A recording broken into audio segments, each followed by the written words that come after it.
لله رب العالمين والصلاة والسلام على أشرف الأنبياء والمرسلين سيدنا ونبينا ومولانا محمد صلى الله عليه وسلم وعلى آله وصحبه أجمعين وبعد. Beloved brothers and sisters in Islam, honorable ulama, huffaz, hujjaj, mothers and fathers, our viewers and listeners, Assalamu alaikum wa rahmatullahi ta'ala wa barakatuh.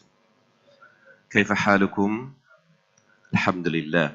Beloved brothers and sisters, Alhamdulillah, we are in the most blessed period, one of the most blessed periods of the year. We are in the 10 days of Dhul Hijjah. And I congratulate you that you have reached this period, for this period is extremely sacred and beloved to Allah subhanahu wa ta'ala. And so I congratulate you that you have made it to this period, that you are still alive, that you must thank Allah subhanahu wa ta'ala for that, and that you have the capacity, the ability to be in Allah's remembrance. Very briefly, my dear brother and sister, I just want to touch on this period. We know that a week from now, it will be the day before Eid.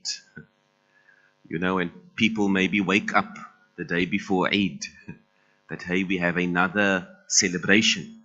But what prepares us to allow us to appreciate Eid al-Adha? It is the 10 days of Dhul Hijjah. Our beloved Rasul sallallahu alayhi wa sallam says, مَا مِنْ أَيَّامٍ الْعَمَلُ فِيهِنَّ أَفْضَلُ مِنْ أَيَّامِ الْعَشْرِ. That there are no deeds that are greater than those deeds, those a'mal, those actions that you do in Ayyam al-Ashr, in the 10 days. And this refers to the 10 days preceding Eid al-Adha. And the ulama have written about these days. And in fact, when the Prophet ﷺ mentioned to the Sahaba radiallahu anhum that the deeds that you do in the 10 days of Dhul Hijjah are so great, they asked him, you know, if it's so great, what about jihad? What about fighting in the path of Allah? And the Prophet ﷺ said the deeds you do in Dhul Hijjah are greater than jihad in reward. And then we have another hadith of our Prophet ﷺ where he says, مَا مِنْ عَمَلٍ أَزْكَى عِنْدَ اللَّهِ وَلَا أَعْظَمْ أَجْرًا. There are no deeds that are purer in the eyes of Allah and more rewarding in the eyes of Allah than the deeds that you do preceding Eid al-Adha. And so, my dear brother and sister, what should we do? What should we do before Eid al-Adha, realistically? Eid al-Fitr, mashallah, we have 30 days of fasting. Taraweeh salah, sadaqah, zakat al-Fitr, you know, tilawat al-Quran. All of those actions, tahajjud, qiyamul layl, all of that prepares us, you know, for Eid al-Adha. And so when we approach the Musalla, we know from the teachings of our Prophet ﷺ that when it is Eid and you approach the Eid, you are waiting for your reward. And so for Eid al-Fitr, the believer recognizes, I fasted, I did my bit. But for Eid al-Adha, what is the reward? How do we earn that reward? And that reward, my dear brother and sister, is in the good deeds that you do in the 10 days of Dhul Hijjah. Technically, the 9 days of Dhul Hijjah. The 10th day, of course, is Eid al-Adha. So what should we do? When we look at the lives of the Sahaba radiallahu anhum, they would engage in so much ibadah that in one narration it states that it almost overpowered them. That it took away all of the attention and focus and energy because they wanted to get closer to Allah subhanahu wa ta'ala.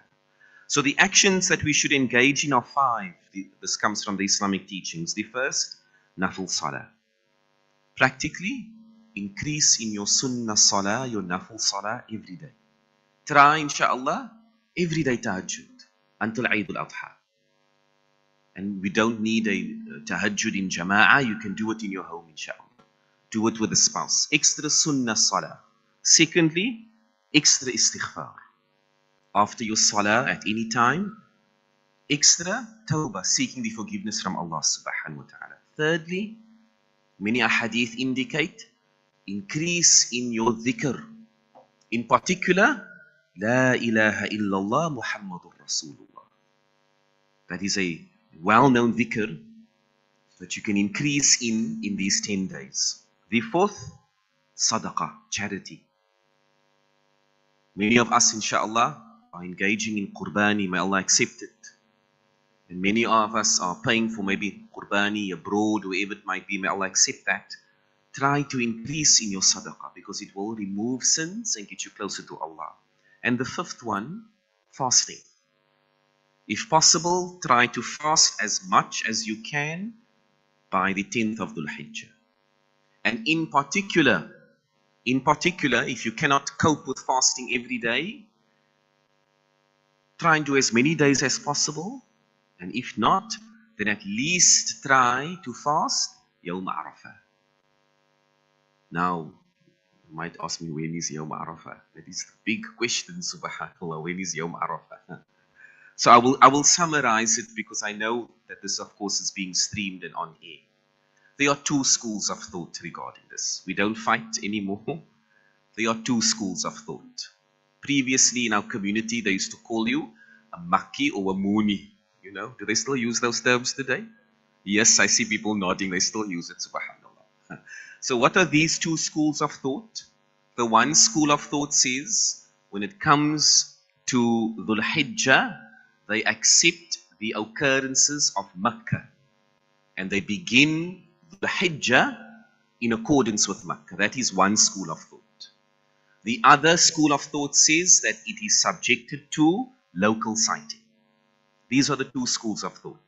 In every city, I think, well, at least in South Africa, in every city in South Africa, you have individuals following maybe one school of thought, that they're going to take, the occurrences in Makkah, and they align with that. And that means that they are going to fast on Yawm Arafah. In other words, when the Hujjaj are on Arafah. And the second school of thought, which is the school of thought that is adopted by the United Ulama Council and the senior ulama bodies of our country, that you follow the local sighting. Meaning that you are going to fast on the 9th of Dhul Hijjah. And so whichever opinion you follow, fihi khair, there is goodness in it, inshallah. There is no need to argue or fight with anyone. You take on a school of thought. If you are following and you belong to the masajid that take on that opinion, the Makkah sighting, then you would fast when the Hujjaj on Arafah. And it would be a good thing because it also coincides with the recommendation to fast in the first 9 days of Dhul Hijjah. If you wish to take the opinion, the fatwa, that you fast the 9th of Dhul Hijjah in accordance with local sighting, then that is also good, inshallah. And so I don't want us to debate unnecessarily. Firstly, the fasting is sunnah. But the reward for the fasting, Allah is going to check our intentions, inshallah. So whichever opinion you follow, there will be goodness. Don't make a fight about it. Don't try to change a Makki into a Mooni or a Mooni into a Makki. Okay? Everyone, alhamdulillah, follows the fiqh opinion they are comfortable with. But the reward for fasting Yawm Arafah, do you know the reward, inshallah? Can you tell me? You'll get 2 years of sins forgiven. 2 years, subhanallah. The previous year and the year to come. Authentically narrated. So may Allah guide us to fast on Yawm Arafah, and may Allah accept the fasting, inshallah. And may Allah subhanahu wa ta'ala accept all the good deeds that you and I are going to do in these 10 days of Dhul Hijjah. And try, inshallah, in your businesses, if you are struggling, financially, make a sadaqah. If you don't have money, assist. Our brothers and sisters in Utenay need the assistance. If you have some time, assist, inshallah. Try and do extra good deeds in this period. Get closer to Allah. And when you approach the Eid Salah, inshallah, then your reward is waiting for you. May Allah forgive all of us and accept from all of us. Ameen. And then I just want to announce, next week, Sunday, there won't be a Naseehah after Maghrib, because of course it would be the 9th of Dhul Hijjah, meaning that many would be fasting and they would want to buka. So inshallah there won't be a Naseehah after Maghrib. And then also I'm just requesting dua. We have two individuals who are not well. The granddaughter of Dr. Kashim George was in an accident and she's quite critical. She's hospitalized at the moment. We make dua that Allah grants her complete shifa and Allah permits her to recover completely. And then we also make dua for Haji Ibrahim Bardin, who broke his back, subhanallah, and he's also been hospitalized. We make dua. He has asked specifically from the Jama'ah, please make dua for him. May Allah grant him complete shifa and may he return, to pleasing Allah subhanahu wa ta'ala and coming to the masjid. Ameen ya Rabbil Alameen. Jazakallah khairan. Wassalamu alaikum wa rahmatullahi ta'ala wa barakatuh.